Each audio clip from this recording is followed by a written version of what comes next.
Grant! How are Hey you? Kirby, what's happening? What's happening? How are you doing? I'm good. How are you? I'm doing good, hey. Yeah, just living life at college and all of that. I'm very excited. That's good. And what are you It's up nice. to? What are you up to? What am I up to right now? No, like, what are you up to, like, living in the UK and that? I am currently, I'm doing my YouTube channel, obviously, so that's still happening. But I'm working for Casper Lee and Josh Peters. They're two South African YouTubers that have moved up here and have, just wanted to scale up their production. So I've come here to help them do that. Yeah. Okay, so what kind of stuff do you have to do? Well, it's kind of like a traditional producer. So because I come from TV and traditional, like terrestrial broadcast and a lot of like traditional media platforms, YouTube is kind of going that way. Everybody that's doing YouTube in any serious career-driven way is trying to increase the production value of what they're producing so that they still have like a creative competitive edge over people that they're watching, other people that are watching. And I am doing that as a producer. So I will build together shoots, plan props, book locations, film it, edit it, book editors if need be, hire cameras if need be, conceptualize ideas. We'll do brainstorm sessions and come up with like a run of videos for a series or, that kind of thing. So that's pretty much what I do. That's so cool. Yeah, it's a lot of fun. Very stressful, but a lot of fun. Oh no, I can imagine that it is very stressful. Like, and during that process, do they still treat you like a friend, or do they treat you, as a business partner? They treat me like friends. It's quite cool. It's like a bunch, like the house that I work at, their apartment, and it's all a whole bunch of South Africans just chilling out and doing our thing, which is great. So like that, which is cool, which is very cool. So it does feel like we're all just friends making cool stuff together. So that's very a real privilege. Oh no, that really is. And like, do you plan on going in that direction with your YouTube channel? Yes, we'll see. I think gaming is a little bit different, and there's so many facets to gaming. Gaming is quite a broad genre. I mean, I suppose every kind of YouTube genre is broad in essence, but I've got some ideas for my channel. I think that because when I was in South Africa for the last 2 years, I had a good 2 years of full-time YouTube work. So I could spend most days building up my YouTube channel, then doing the admin, because doing YouTube as a business is actually pretty tough. It's a lot of admin as well. It's a lot of proposals, reports, pre-production, and I was putting a lot of effort into the YouTube channel back in South Africa to get it to where it was. That's not just me being on camera. That's like the whole procedure. And then getting brands involved and helping keep the channel afloat so that I could afford to take the time off and do the YouTube channel, which involves a lot of meeting with companies, giving them confidence that the viewers are there, that we're doing cool stuff. So that took a lot of time. Now working with these guys, it's extremely valuable, the time I'm spending with them and the things that I'm learning, which has minimized the amount of time I have to produce YouTube videos for my channel. So I think that I'm shifting genres in gaming on my channel. I'm probably going to be leaning into live streaming and building up productions around live streaming. I've done a lot of live TV work, and I think a lot of my learnings in that sphere of the industry can help me create compelling live streams, because I feel like anybody can go live. If you've got a PlayStation, or if you've got an Xbox, you can just click live. And I think that just because you can doesn't mean that people are going to watch or going to be compelling. I think in South Africa, it's still early stages where a few areas have fast enough internet, and a couple of people are are live streaming, but as a whole, you can't just expect to go live and expect people to watch, because there's so much competition out there. You're not competing against other South Africans. You're competing with the rest of the world. And internet speed is kind of, no one cares, like who's watching the live stream. What they do care about is what you're delivering as a content provider to the community at large. And if you're a South African that's producing excellent content, then you're going to get watched by South Africans. But if you're a South African that's producing average content, you can't get upset when people aren't watching what you're doing, or you feel that other people are obligated to watch what you're making, which I feel is, especially with young YouTubers or young creators, seems to be the expectation, is that people who are local need to support local people because they're inherently local, and not themselves trying to improve their channels in an objective and difficult ways, because improving your channel is a very challenging thing to do as a creator. It takes a lot of self-reflection. It takes a lot of self-criticism. It takes a lot of work and pre-production, like building motion graphics, building inserts, building unique and creative ways to interact with your audience that sit outside of what other people are doing.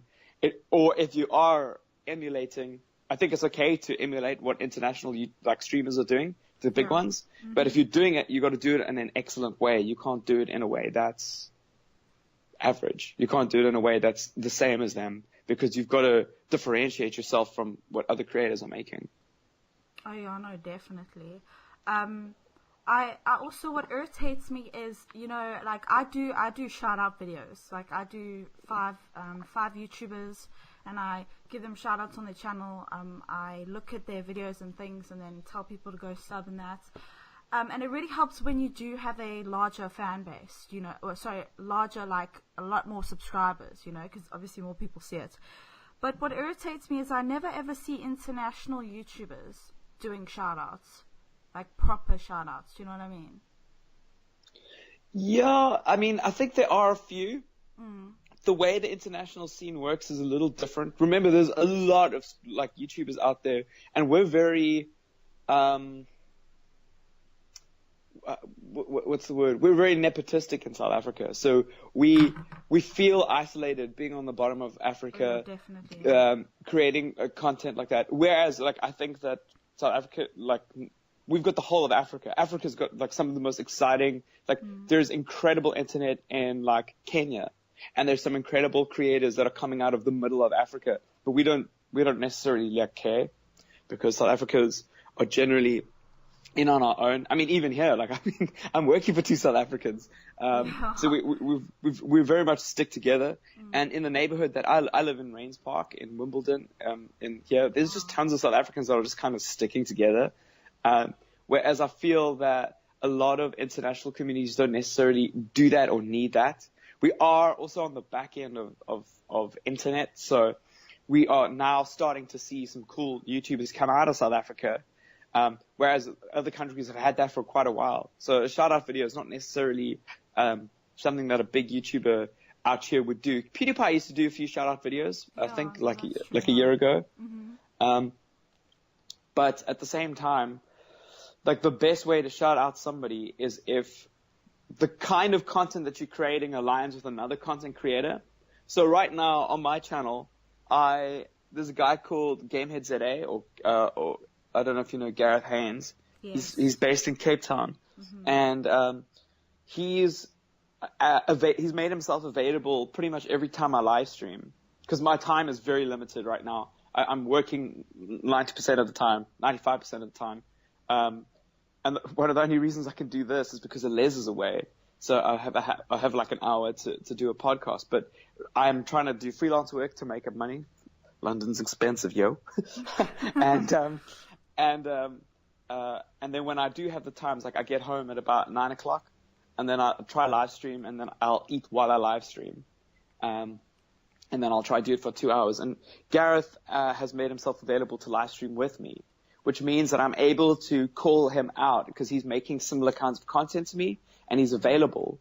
So I think that's the best kind of way as a creator to shout out and work with other YouTubers is to go like, when does your content firstly like work together? Is your audience inherently interested in what this other audience is watching? Because there's very little point in me shouting out a YouTuber that doesn't make similar content to me or my audience might be interested in. Because if I do and they go over there and see it and don't like it, then when I shout out other YouTubers, they're not going to go and watch those YouTubers. Yeah. They're going to feel like that my shout outs aren't valuable, which sucks. But how I've been trying to include other, like, especially South African YouTubers is the ones that are available to pay with me, I get them to pay with me, and that's been great.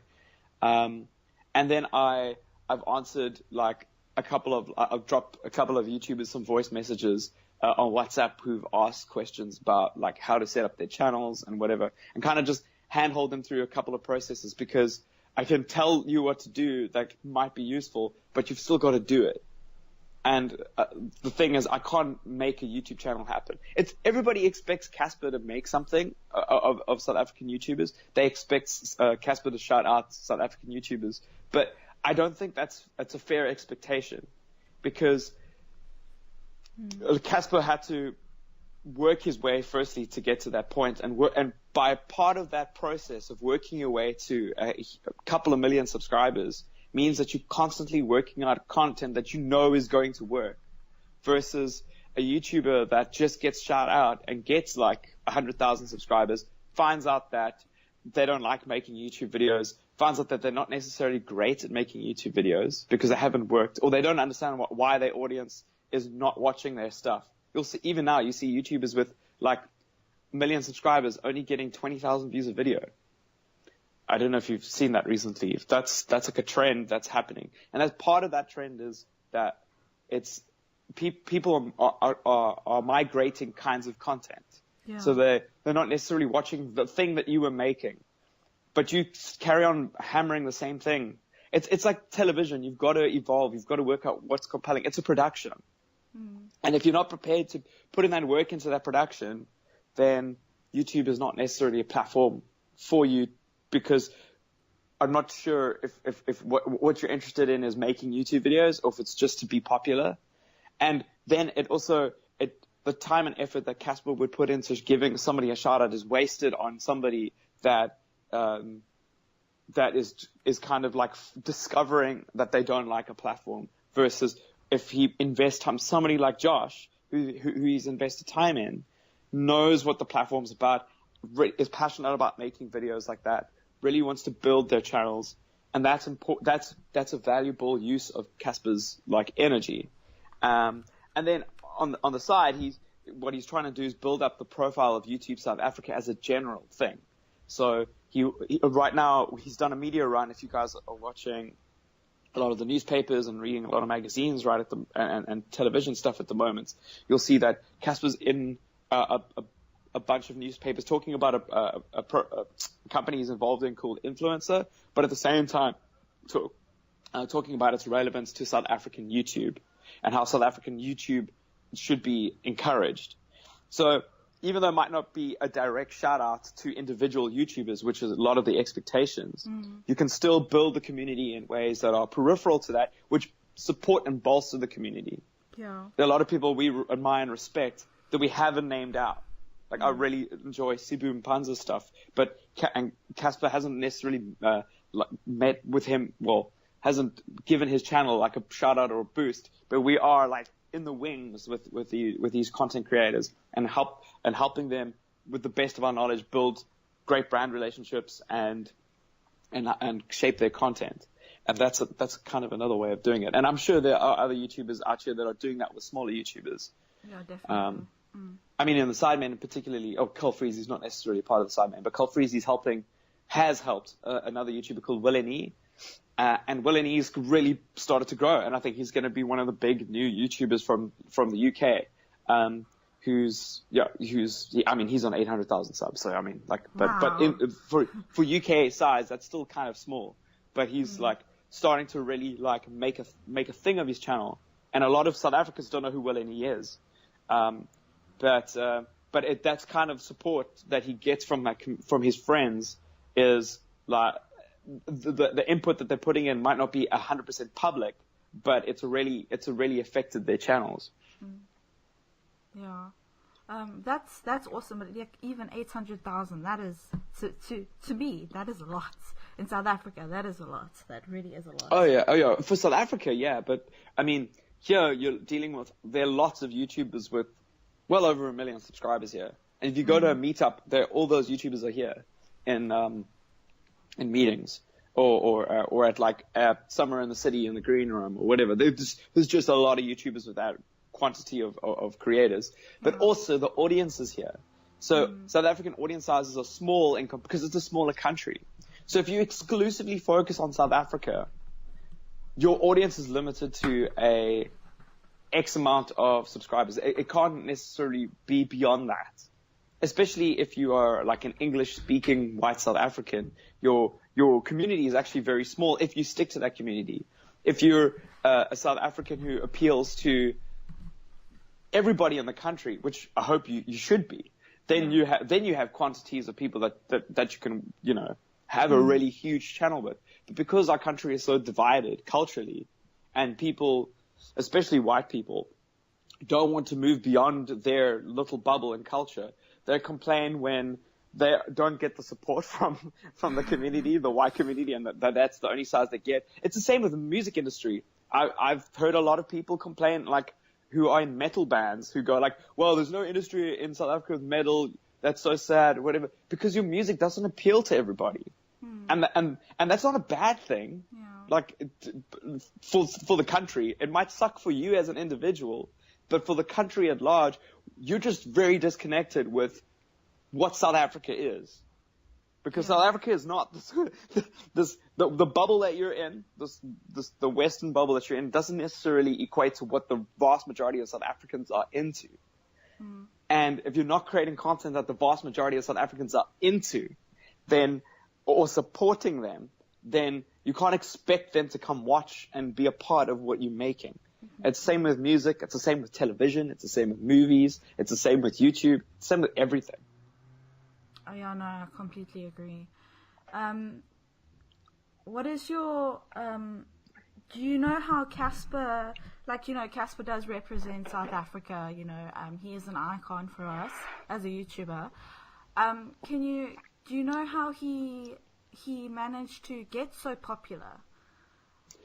Yeah, well, he started making videos when he was 16.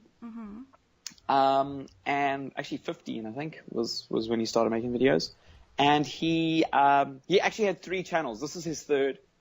Well, he's actually had 4 channels now because he has a second channel. But his main channel that he's got, for youtube.com/diecasp or Casper with an A, is his third actual channel. He's buried 2 channels before with like 40 videos, 50 videos that he's made that the public haven't really seen, or like before he was popular. Those 2 channels, the first one he buried, and the second one one of his friends deleted. Wow. Yeah, because they were in a fight or whatever. But like most people would probably just give up at that stage. But and he had like 3,000 subscribers at that point on that channel, and the guy's friend just deleted his channel. Wow, I'd be pissed off, to be honest. Oh yeah, no, I mean, he was angry at the time, but because he enjoyed making YouTube videos so much that it was easy for him to pick up and carry on doing another channel. Viewers weren't important to him. Subscribers weren't that important to him. I mean, they are important, but at the same time, he just enjoyed making skits and making funny videos that made people laugh. So that he's taken that so seriously now that he goes to comedy classes. He meets with like improv lecturers here in London. But a lot of people don't understand the work that gets involved. They'll look at it and go like, it's lame. It's childish humor. It's whatever. And there's a lot of criticisms to who he is and the kind of content he makes. But a lot of what he's doing, it doesn't come from him just messing around in front of the camera. It comes from him taking lessons and applying comedy theory to his videos and when we sit down and produce a video, I mean, we get to do that. So hard work was really important to him when he was younger, and focusing on being genuinely funny helped him build an initial audience. He then, when he had a couple of thousand subscribers on the channel that he has now, he was on YouNow. I think it was when he was like, I think it was when he was 17 actually. He was performing on YouNow, and back then there was they've kind of gone under the radar now, but two huge YouTubers called Jack's Gap. Yes. It was these two twins. They were watching YouNow, and they saw him, and they were like, wow, go check out this really funny South African YouTuber. And Casper was plugging his YouTube channel, and they plugged it as well. And he went from a couple of thousand to 10,000 subscribers, like nearly instantly, which was huge. That's huge for a South African, Definitely. Especially back then. Yeah. Yeah. No, sorry, carry on. Oh, okay. So he, what happened? Yeah. So he, then he got in contact with them. They were like, you're really funny. You got really good way with your videos. Do you want to come meet up when you're in London? And he just told his mom, hey, like, I need to go to London and meet these guys because they're really big. I think they had 1 million subscribers at the time, and they want to meet up with me. And his mom said yes. So she bought him a plane ticket, and he went up to visit them. Wow. Which is very cool. It's cool to have supportive parents like that. Also cool to have money to do that. Exactly. Put it that way. Yeah, that's true. But I mean, regardless, whether it was a sacrifice, what level of sacrifice was unimportant. It's good that that his mother trusted him as a teenager and knew that this YouTube thing was important to him to meet up with these. You know, there's a lot of other attributes that are worth focusing on. And he met up with them and went up to 20,000 subscribers. And then by doing a couple of videos with them and building his channel, got up to like 100 and then eventually 200,000 subscribers. And that's when I met him, was when he was on 200,000 subscribers. And he was 18, still in high school, in matric in Knysna at Hilton. Wow. And not Hilton, Oak Hill. And I was still doing the TV thing, but I had a history doing online video through a company called Zoopy, who was competing with YouTube. So I spent 2 years making content like, I don't know if you remember, they did Screw Attack, and those kind of YouTube, like game trailers and Screw Attack were kind of my big influence. And I was building video content like them on a platform outside of YouTube. And we got somewhere because game trailers eventually followed us on Twitter, and that was a huge privilege for me. That was Jeff Keighley's company, and I think that stable eventually folded and kind of in many ways became Spike TV's gaming arm, which is now eventually folded, and now it's a Video Game Awards. But as far as I know, it's that pedigree of gaming content producers who were making that kind of stuff. And that's when I was making the stuff. And then eventually that imploded, and I went back to television because those were the only options I had to pay rent in South Africa. But then I don't know if you guys know Sean O. He's a DJ on Good Up FM, and he's a good friend of mine. And he used to teach swimming at Oak Hill. And one of the teachers there contacted him out of the blue and said, hey, like, I don't know if you know this, but there's this kid here with like 200,000 subscribers on Twitter, on YouTube. Like, is that a big deal? Do you want to meet up with him? He sounds like kids are talking about him, whatever. So I contacted him, and then we met up when he was in Cape Town, and we've been friends ever since. Wow. That's great. Yeah. Yeah, no, I actually, the first time I saw Casper Lee, I was in a geography class, and, was it geography? Yes, it was geography. And they showed us a video of Casper Lee. He did a video with Jack's Gap. And they did a... I think it was it was a South African accents video. Yeah, no, it wasn't accents. It was like, guess what this word means. Yes. Yeah. South African words. Yeah. Yeah, and then I was just like, I saw Casper, and I was like, yo, he seems pretty cool. Let me go check out his channel. I checked out both of their channels. But yeah, Casper was really cool, and then I subscribed. I've been subscribed ever since. So that's nice. Really cool. Yeah, I know. It's amazing. It's cool. Awesome. Of your geography teacher, or somebody in the class that they find? No, geography teacher. I think she just wanted to take a little bit of a break, have a little bit of fun, and show us the video. Amazing. There's some swearing in that video. That teacher was a bit irresponsible. Well, we were like 16, 17, so, I guess enough. we could handle a little bit of swearing. It wasn't that bad, so...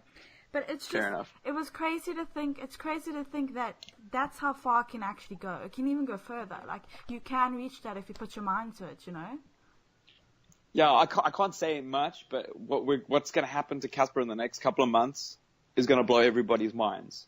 And we're going to be talking about Casper in the same way we talk about Trevor Noah. And that's very exciting. It gives you hope that South Africans can go out and blow up the rest of the world. Yeah. And if you want to do that, you can. There is no real limitation. But knowing Casper, one of the things that he always does is he takes extreme risks. Like today he's uploading a video. It's a compliment track. And we spent a lot of time doing it, but it's different to everything else he's produced. It's on another level. We're really pushing ourselves to do that, to make things that are way more quality than they would normally be.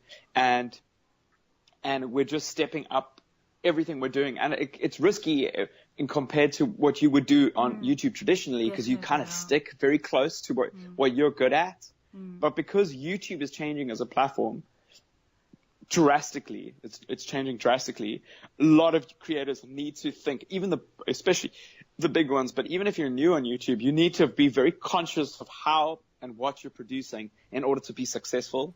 You can't go, I'm making PewDiePie videos.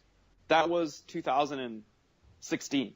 Like, no one can make PewDiePie videos anymore and expect to be popular. Yeah, no, exactly. And even Let's Plays. I think Let's Plays are boring. I think Let's Plays are not unimportant. They are less relevant than they've ever been because their market is so saturated, and because people can so easily just make a video with the hardware that they've got, even directly from your console. You really need to make your content like way more compelling. What is it about you as a content creator? And I'm talking to like South Africans who are watching this as content creators. What is it about you that makes your content so good? And it's a hard question to ask yourself because you've got to be brutal and you've got to have friends input. And I was very fortunate when I was a teenager, because when I was at school, I used to be in a couple of bands. Not many people know this, but I used to love music. I used to love skateboarding. I was really big into skateboarding culture. Wow, okay. And as soon as I hit high school, I got really into pop punk. But actually, weirdly enough, in junior school, when I primary school, I used to really like hip hop. I used to listen to a lot of Puff Daddy, a lot of like Dr. Dre, a lot of it was a lot of Tupac. And that was kind of my stable of music that I listened to. And then when I got to high school, I got introduced to pop punk and rock music, which I never had in the past. And when we started a band in high school, I gravitated towards pop punk. But my mom, sweet woman she is, sat me down and said, "You are terrible at singing." Oh, shame. And she said, and I was like, I just took it as her not understanding me. Not understanding the genre of music. But fortunately, my dad is very musical. My cousin is the lead singer for Watershed, which is also like a big South African band. Yeah, I know that band. Yo, that's crazy. And so because of that, my dad was like, "Yo, you can't do this anymore." But one of the songs we did was we were very inspired by Linkin Park. And we wrote like a rap rock song. And because I come from hip hop in primary school, I really enjoyed writing that stuff. And my mom said, "You're good at that. Stick to that." And I then left that band pretty much and created a rap group. And the rap group grew. We actually DJ Fresh Players on 5FM. We really grew as a band, or as a which you don't call it a rap band, a rap group, because of the constructive criticism that my parents had put into place, and because I trusted them when they gave the criticism. At first I didn't, I would admit, my pride was definitely damaged.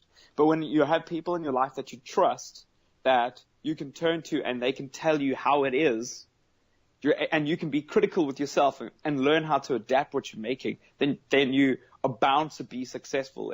If you don't understand your weaknesses as a content creator and you continue perpetuating your weaknesses in your content, people aren't going to watch it.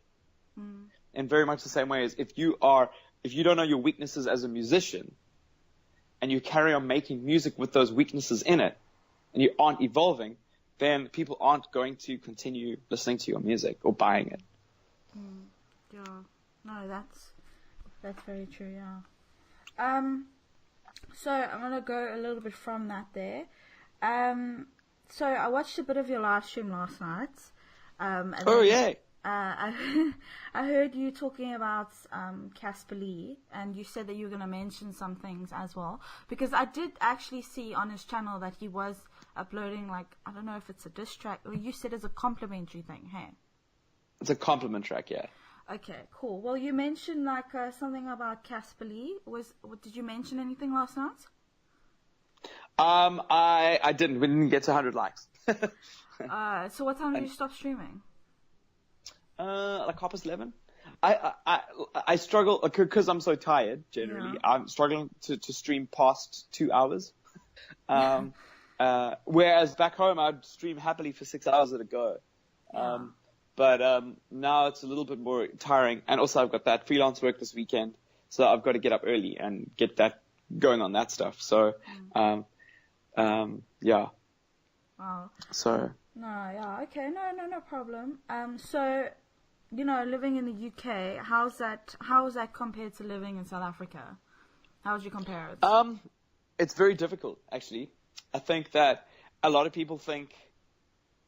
A lot of South Africans are very negative. A lot of white South Africans, let's put it that way, are very negative about the country, are very negative about stuff like infrastructure. You hear a lot of rhetoric about how bad SARS is, how bad Home Affairs is, how bad public transport is, how bad banks are, etc., etc.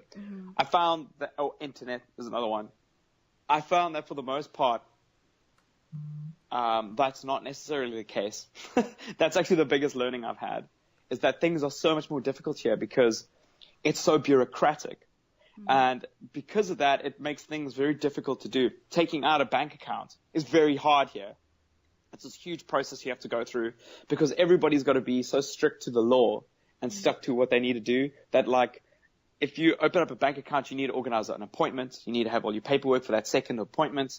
That could take 2 days of you taking off work because an appointment lasts 2-3 hours, and the bank attendant has to read through all of your terms and conditions with you because they have to. That's the law.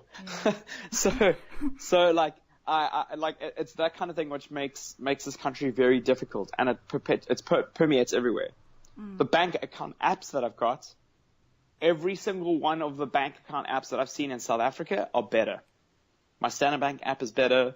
The F&B stuff is better. Even I've seen how rubbish the Absa one is and the Nedbank one is, and they're still better than HSBC, which is the biggest bank here. And I was so excited, to see. I was like, well, I love South Africa, but I really want to see first world stuff. Like, what is it like to have a bank account in a first world country? Yeah. It's better to have a bank account in South Africa because it's easier to use. In fact, I would tweet Standard Bank. They will DM me and they will sort out my problem with the bank from the UK. They will call me. They actually called me when I wanted to solve something. A bank here would never do it because you're one of a billion people and no one cares about you. So because of that, it's bureaucratic. Whereas in South Africa, I feel like people will make a plan for you. They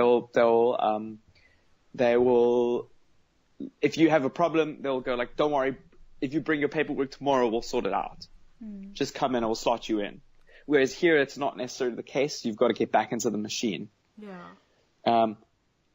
So yeah, I find living here a little bit more challenging. The internet is slightly better, but I don't know how long that's going to be because I think South Africa's really picked up. I mean, I had 10 meg up and down in my neighborhood, which I got from a satellite. But I'm pretty certain when we move back that there will be fiber in my neighborhood.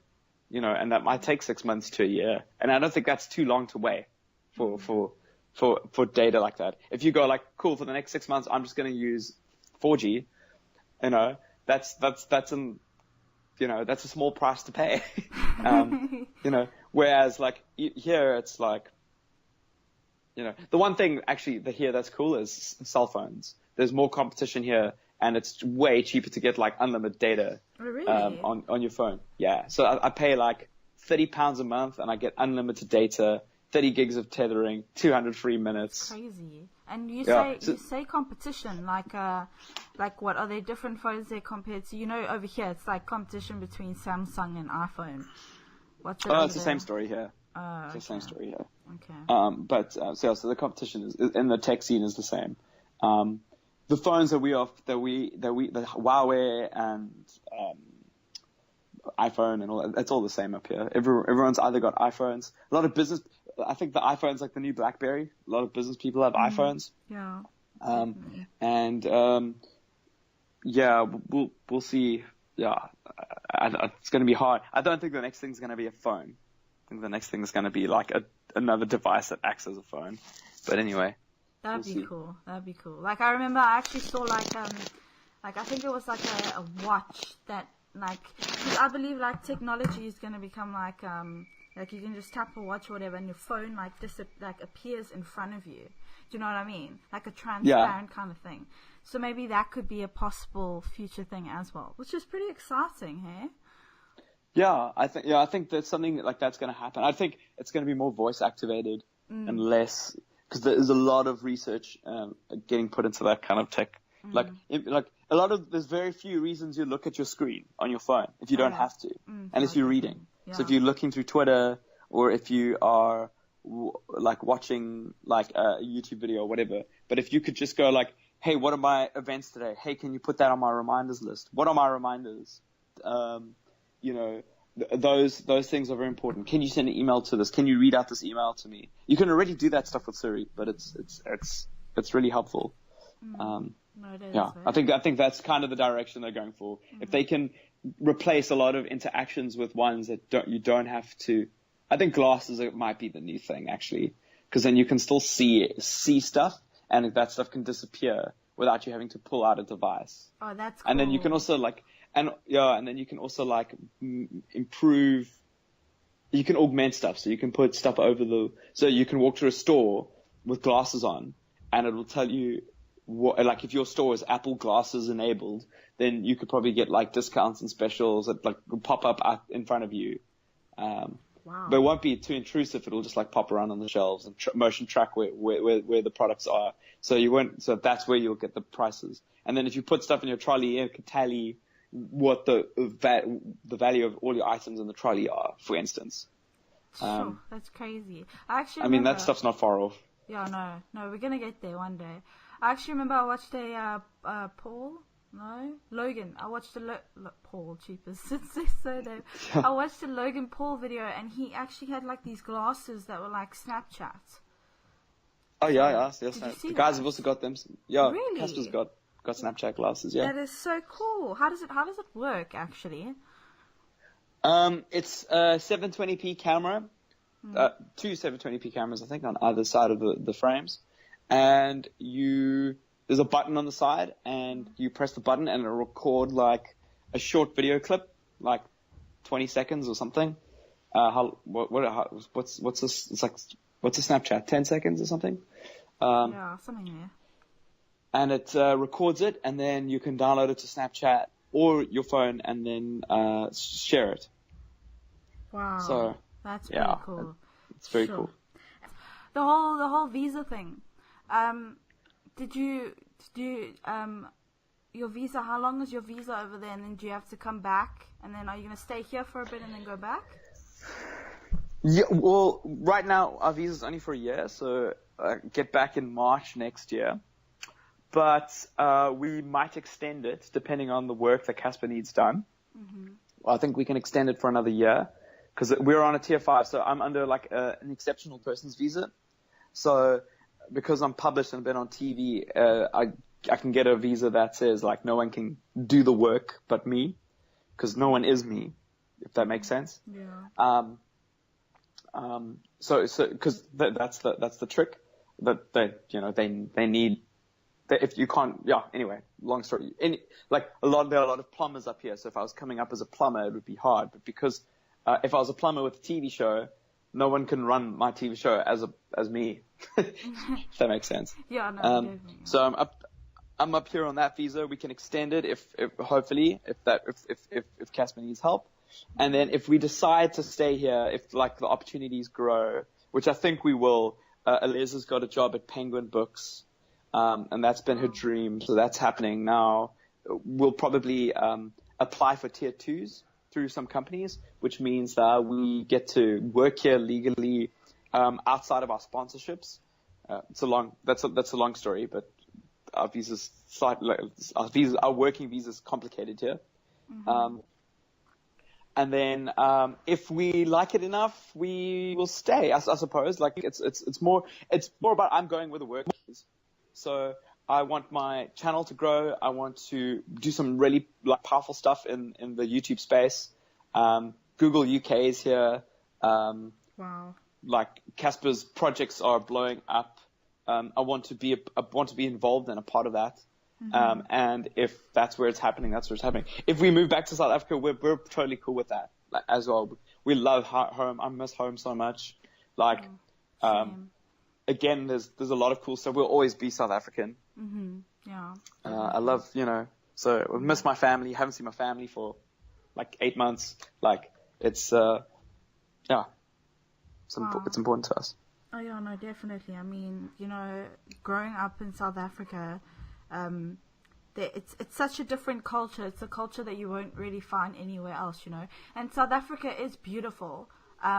Amongst all the litter and all of that, if you look and the corruption and that, if you look over that, South Africa is one of the most beautiful places. Africa is one of the most beautiful places in the world, especially to South Africans, because we've experienced it and things like that, I think to everybody. Well, yeah. I think everybody who comes there, even this year, the guys are coming back to South Africa, every year, since Joe, Casper, Ollie, and Josh came that first time around, all the guys they've come every year over December. We might come back for December, by the way. That's one thing. That would be cool. What are you coming down for? But it'll only be for a week. Just for it'll visits? be a week or two Hey? Is it just for a visit? Yeah, I really miss my family, but the guys are also coming down they'll probably be in Eisner for a while. And Connor is probably coming, so we'll see. So it's all if everybody's going, we might go as well, just to pop in for a week and then come back home. That's so exciting. Yeah, but I haven't been in a snowy Christmas in the UK, so double whammy. You want to have a life experience. But yeah, I think January would be a better time to go. But anyway. Oh yeah, no, definitely. So you can experience the whole Christmas thing, and that in case you can't stay there, next year, or you want to come back and that. So, moving on, so have you met any other famous YouTubers while being there? Besides Connor and his brother, that duo. Yeah, the Buttercream Gang, as they're affectionately called by their viewers. We spend a lot of time. Sorry, yeah? Does that involve you? Does that involve Casper? Yeah. So the Buttercream Gang is a WhatsApp chat that they have that they named after some movie from the early 90s or whatever. But we all hang out together a lot. So it's Connor, Jack, Josh, Joe, Casper, Ollie, Byron, who's also South African. There's a lot of South Africans in that group. So that's them. But outside of them, it's tough. I think I've met a lot of celebrities. I met Steve Carell. Wow. We're filming with Channing Tatum on Tuesday. What? That's crazy. What are you filming with him? I can't say. Okay. Okay. Is it a movie? Well, Steve Carell, we filmed for Josh's channel. Okay. I met Sherbet. I can't believe I forgot his name. I met with The Rock and Zac Efron. Wow, that's crazy. Is that when Casper Lee did an interview with them, and you were there? Yeah. So I produced that content. So I'm producing the thing with Channing Tatum on Tuesday. Oh, that's incredible. That's absolutely crazy. That's amazing. That's such so a I'm great meeting more. It is, but I'm meeting more celebrities than I'm meeting YouTubers. than YouTubers, I suppose. But I have met, we've been to the Sidemen's house a couple of times. I suppose that's quite cool, But I feel that they're also they're a peripheral group. So with Vic and Bazinga, Josh, JJ, we've been there a couple of times. So gamers would care about that stuff, but a lot of, and to me that's a bigger deal than actually meeting I don't know, Channing Tatum or whatever. But to hang out with the Sidemen is a big privilege. It's something that you don't really get to do. Oh, yeah, no, definitely. Wow. I was gonna ask and Chris Pratt as well. Yes, Chris Pratt. I know. Isn't he good friends with Casper? Aren't they good friends? No, they're not good friends. Oh, so it's just a stage act. Yeah, well, everything we do is like a skit. So I've got to think of it like that. But it's not like they don't know each other. So they've had a video together before. So they know it. But we'll pitch the idea. And it's like a funny skit that they do. Or with that, I went in and pitched that as well, because I get the briefs and Casper's away, and I'll be like, Casper he flew in that day, so I was like, cool, let me just handle it. And then he flew in on his birthday, so I was like, cool, we'll make it like a birthday thing. And I just liaised with his management and got that approved, and then we went forward with that. So, so some of it's, but he didn't know what was happening when he arrived. So that's, but he knew we were doing a video. Absolutely. So it was that kind of thing. Anyway, so that's how it works. So we want to make entertaining content. Yeah. I wanted to ask, when I watch these videos, I never actually know how it works. How Casper has interviewed, The Rock, he's interviewed, Kevin Hart and that. How do they get the opportunity to interview them? Do they have to go through an agency? What happens? No, it's promotion. So they have an agency called Gleam. Yeah. That is like a talent agency. So you go through, have a talent agency. They've got a huge audience collectively. So I don't think Zoe does this anymore, but or Alfie actually. I think so. It'll just be the guys will have opportunities to promote the films. But we often turn down things. So Cara Delevingne and Dahan, what's the guy's name from the new movie? I forgot the name of the film. But they're looking to promote their films. So what they'll do is they'll set up this as a part of their film promotion, and they'll do a skit around it. So Chris Pratt we did for Guardians of the Galaxy. Channing Tatum's got this Logan Lucky film coming out. So it's part of a promotion for their movies. So it's a press run. It's just a way of looking at it. So we'll mention it. We'll have links in the description. If you look closely, you'll see all that stuff. Or not even closely. Sometimes it's pretty much quite blatant. With Seth Rogen, you can see we even did it on the set of Bad Neighbors 2 or whatever. Or it made it look like Bad Neighbors 2, a film thing. So it's kind of that's how those are done. It's not like we call them up. The one thing he did do is he's doing a video with the Chainsmokers, but that was literally him DMing them on Twitter and going, hey, I've got this video idea. And then he flew to Vegas and did it. So that's coming up the week after next. So not this week, but next week. That's crazy. Oh my word. And the whole video thing with Casper's birthday. How did you guys manage to get Chris Pratt? How did you manage to get him to the studio? It was promotion for his film for Guardians of the Galaxy. Oh, towards the end. Okay. All right. Okay. Wow, that's just. So we're at the premiere. That was all at the premiere. That's why he was in a suit. Oh yeah, you guys went backstage. That's incredible. Going, watching you and hearing about this stuff, you've gotten a lot of opportunities, going overseas. Thank you. Incredible. Like, it's really inspiring to, you know, the people that are listening. I'm sure they're going to feel really inspired by it, and it makes me feel inspired, you know. Like, because I have a UK I hope so. passport. That's cool. Yeah, I have a UK passport, so, like, I would love to go over there and, you know, start doing videos and things over there.